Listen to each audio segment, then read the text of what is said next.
होली का उपहार कहानी। मैकूलाल अमरकांत के घर शतरंज खेलने आए तो देखा वह कहीं बाहर जाने की तैयारी कर रहे हैं। पूछा, कहीं बाहर की तैयारी कर रहे हो क्या भाई? फुर्सत हो तो आओ, आज दो चार बाजियां हो जाएं। अमरकांत ने संदूक में आईना कंघी रखते हुए कहा, नहीं भाई, आज तो बिल्कुल फुर्सत नहीं है। कल जरा ससुराल जा रहा हूं, सामान आमान ठीक कर रहा हूं। मैकू तो आज ही से क्या तैयारी करने लगे। 4 कदम तो हैं। शायद पहली बार जा रहे हो। अमर, हाँ यार, अभी एक बार भी नहीं गया। मेरी इच्छा तो अभी जाने को न थी, पर ससुरजी आग्रह कर रहे हैं। मैकू, तो कल शाम को उठना और चल देना, आध घंटे में तो पहुंच जाओगे। अमर, मेरे हृदय में तो अभी से जाने कैसी धड़कन हो रही है। अभी तक तो कल्पना में पत्नी मिलन का आनंद लेता था, अब वह कल्पना प्रत्यक्ष हुई जाती है। कल्पना सुंदर होती है, प्रत्यक्ष क्या होगा कौन जाने। मैकू तो कोई सौगात ले ली है, खाली हाथ न जाना, नहीं मुंह ही सीधा न होगा। अमरकांत ने कोई सौगात न लिया था, इस कला में अभी अभ्यस्त न हुए थे। मैकू बोला, तो अब ले लो भले आदमी, पहली बार जा रहे हो, भला वह दिल में क्या कहेंगी। अमर, तो क्या चीज़ ले जाऊं? मुझे तो इसका ख्याल ही नहीं आया। कोई ऐसी चीज़ बताओ जो कम खर्च और बालांशीन हो, क्योंकि घर भी रुपये भेजने हैं, दादा ने रुपये मांगे हैं। मैकू माँ बाप से अलग रहता था, व्यंग्य करके बोला, जब दादा ने रुपये मांगे हैं तो भला कैसे टाल सकते हो। दादा का रुपये मांगना कोई मामूली बात तो है नहीं।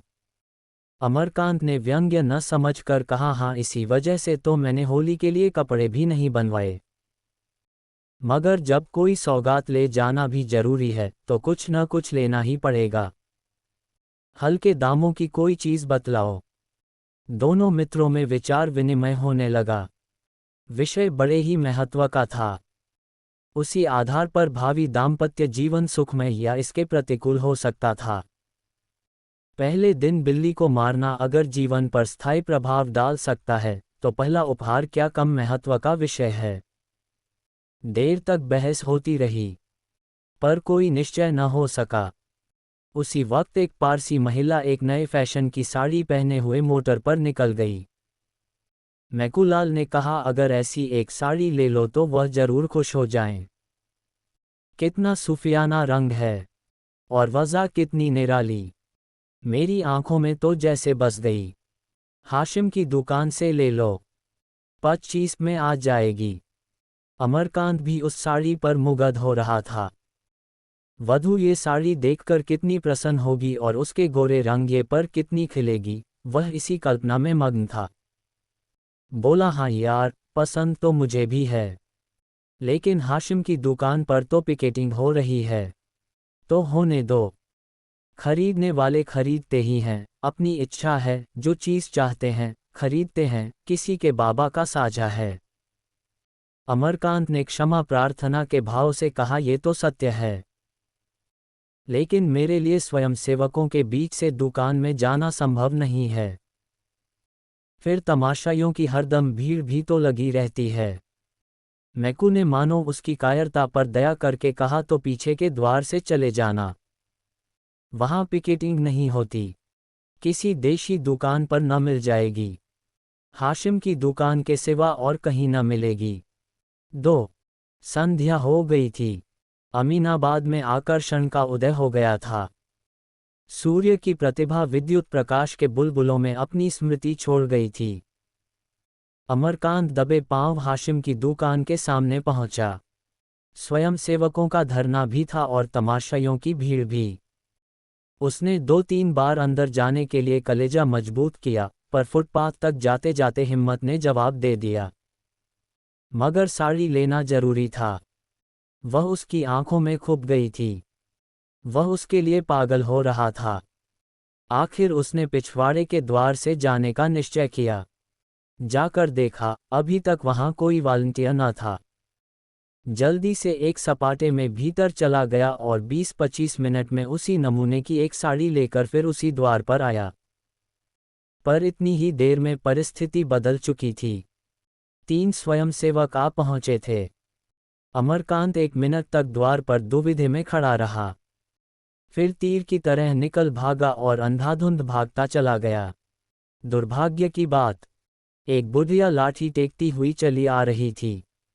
अमरकांत उससे टकरा गया। बुढ़िया गिर पड़ी और लगी गालियां देने, आंखों में चर्बी छा गई है क्या? देखकर नहीं चलते, ये जवानी ढाई जाएगी एक दिन। अमरकांत के पांव आगे न जा सके। बुढ़िया को उठाया और उससे क्षमा मांग रहे थे कि तीनों स्वयंसेवकों ने पीछे से आकर उन्हें घेर लिया। एक स्वयंसेवक ने साड़ी के पैकेट पर हाथ रखते हुए कहा, बिल्लाती कपड़ा ले जाए का हुक्म नहीं ना? बुलेट है तो सुनत नहीं हो। दूसरा बोला, आप तो ऐसे भागे जैसे कोई चोर भागे। तीसरा, हजारन मनई पकड़ पकड़ी के जेहल में भरा जात हैं, देश में आग लगी है और इनका मन बिल्लाती माल से नहीं भरा। अमरकांत ने पैकेट को दोनों हाथों से मजबूत करके कहा, तुम लोग मुझे जाने दोगे या नहीं? पहले स्वयंसेवक ने पैकेट पर हाथ बढ़ाते हुए कहा, जाए का संदेही। बिल्लाती कपड़ा लेके तुम यहां से कबो नहीं जाए सकत हो। अमरकांत ने पैकेट को एक झटके से छुड़ाकर कहा, तुम मुझे हरगिज नहीं रोक सकते। उन्होंने कदम आगे बढ़ाया, मगर 2 स्वयंसेवक तुरंत उसके सामने लेट गए। अब बेचारे बड़ी मुश्किल में फंसे। जिस विपत्ति से बचना चाहते थे वह जबरदस्ती गले पड़ गई। 1 मिनट में 20 आदमी जमा हो गए। चारों तरफ से उन टिप्पणियां होने लगीं। कोई जेंटलमैन मालूम होते हैं, ये लोग अपने को शिक्षित कहते हैं। छी, इस दुकान पर से रोज 10-5 आदमी गिरफ्तार होते हैं, पर आपको इसकी क्या परवाह? कपड़ा छीन लो और कह दो जाकर पुलिस में रपट करें। बेचारे बेदियां सी पहने खड़े थे, कैसे गला छूटे इसका कोई उपाय न सूझता था। मैकुलाल पर क्रोध आ रहा था कि उसी ने ये रोग उनके सिर मढ़ा। उन्हें तो किसी सौगात की फिक्र न थी। आए वहां से कि कोई सौगात ले लो। कुछ देर तक लोग टिप्पणियां ही करते रहे, फिर छीन झपट शुरू हुई। किसी ने सिर से टोपी उड़ा दी, उसकी तरफ लपके तो एक ने साड़ी का पैकेट हाथ से छीन लिया। फिर वह हाथों हाथ गायब हो गई। अमरकांत ने बिग कर कहा, मैं पुलिस में रिपोर्ट करता हूं। एक आदमी ने कहा, हाँ हाँ जरूर जाओ और हम सभी को फांसी चढ़वा दो। सहसा एक युवती खद्दर की साड़ी पहने एक थैला लिए आ निकली। यहाँ ये हुड़दंग देखकर बोली, क्या मुआमला है? तुम लोग क्यों इस भले आदमी को देख कर रहे हो? अमरकांत की जान में जान आई। उसके पास जाकर फरियाद करने लगे, ये लोग मेरे कपड़े छीनकर भाग गए हैं और उन्हें गायब कर दिया। मैं इसे डाका कहता हूँ, ये चोरी है। इसे मैं न सत्याग्रह कहता हूँ न देश प्रेम। युवती ने दिलासा दिया, घबराए नहीं, आपके कपड़े मिल जाएंगे, होंगे तो इन्हीं लोगों के पास। कैसे कपड़े थे? एक स्वयंसेवक बोला, बहन जी इन्होंने हाशिम की दुकान से कपड़े लिए हैं। युवती, किसी की दुकान से लिए हों, तुम्हें उनके हाथ से कपड़ा छीनने का कोई अधिकार नहीं है। आपके कपड़े वापस ला दो। किसके पास हैं? एक क्षण में अमरकांत की साड़ी जैसे हाथों हाथ गई थी वैसे ही हाथों हाथ वापस आ गई। जरा देर में भीड़ भी गायब हो गई, स्वयंसेवक भी चले गए। अमरकांत ने युवती को धन्यवाद देते हुए कहा, आप इस समय न आई होती तो इन लोगों ने धोती तो गायब कर ही दी थी, शायद मेरी खबर भी लेते। युवती ने सरल भर्त्सना के भाव से कहा, जन संपत्ति का लिहाज सभी को करना पड़ता है, मगर आपने इस दुकान से कपड़े लिए ही क्यों? जब आप देख रहे हैं कि वहां हमारे ऊपर कितना अत्याचार हो रहा है, फिर भी आप न माने। जो लोग समझकर भी नहीं समझते उन्हें कैसे कोई समझाए? अमरकांत इस समय लज्जित हो गए और अपने मित्रों में बैठकर वे जो स्वेच्छा के राग अलापा करते थे वह भूल गए। बोले, मैंने अपने लिए नहीं खरीदे हैं, एक महिला की फरमाइश थी। इसलिए मजबूर था। उन महिला को आपने समझाया नहीं। आप समझाती तो शायद समझ पाती, मेरे समझाने से तो न समझी। कभी अवसर मिला तो जरूर समझाने की चेष्टा करूंगी। पुरुषों की नकेल महिलाओं के हाथ में है। आप किस मोहल्ले में रहते हैं? सादगंज में। शुभ नाम? अमरकांत। युवती ने तुरंत जरा सा घूंघट खींच लिया और सिर झुकाकर संकोच और स्नेह से सने स्वर में बोली, आपकी पत्नी तो आपके घर में नहीं है, उसने फरमाइश कैसे की? अमरकांत ने चकित होकर पूछा, आप किस मोहल्ले में रहती हैं? घसियारी मंडी। आपका नाम सुखदा देवी तो नहीं है? हो सकता है, इस नाम की कई स्त्रियां हैं। आपके पिता का नाम ज्वालादत्त जी है। उस नाम के भी कई आदमी हो सकते हैं। अमरकांत ने जेब से दियासलाई निकाली और वहीं सुखदा के सामने उस साड़ी को जला दिया। सुखदा ने कहा, आप कल आएंगे? अमरकांत ने अवरुद्ध कंठ से कहा, नहीं सुखदा, जब तक इसका प्रायश्चित न कर लूंगा न आऊंगा।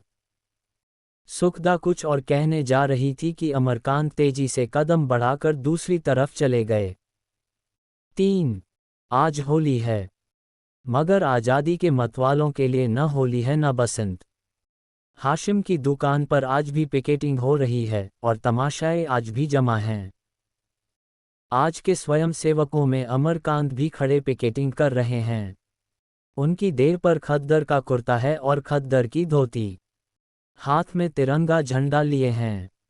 एक स्वयंसेवक ने कहा, पानीदारों को यूं बात लगती है। कल तुम क्या थे, आज क्या हो? सुखदा देवी न आ जाती तो बड़ी मुश्किल होती।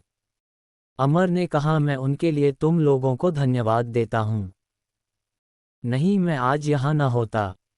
आज तुम्हें न आना चाहिए था। सुखदा बहन तो कहती थी, मैं आज उन्हें न जाने दूंगी। कल के अपमान के बाद अब मैं उन्हें मुंह दिखाने योग्य नहीं हूं।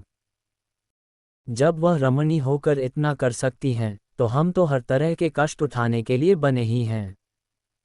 खासकर जब बाल बच्चों का भार सिर पर नहीं है। उसी वक्त पुलिस की लारी आई, एक सब इंस्पेक्टर उतरा और स्वयंसेवकों के पास आकर बोला, मैं तुम लोगों को गिरफ्तार करता हूं। वंदे मातरम की ध्वनि हुई। तमाशाइयों में कुछ हलचल हुई। लोग दो दो कदम और आगे बढ़ आए। स्वयंसेवकों ने दर्शकों को प्रणाम किया और मुस्कराते हुए लारी में जा बैठे। अमरकांत सबसे आगे थे। लारी चलना ही चाहती थी कि सुखदा किसी तरफ से दौड़ी हुई आ गई। उसके हाथ में एक पुष्पमाला थी। लारी का द्वार खुला था। उसने ऊपर चका वह अमरकांत के गले में डाल दी। आंखों से स्नेह और गर्व की 2 बूंदें टपक पड़ीं। लारी चली गई। यही होली थी, यही होली का आनंद मिलन था। उसी वक्त सुखदा दुकान पर खड़ी होकर बोली, विलायती कपड़े खरीदना और पहनना देशद्रोह है।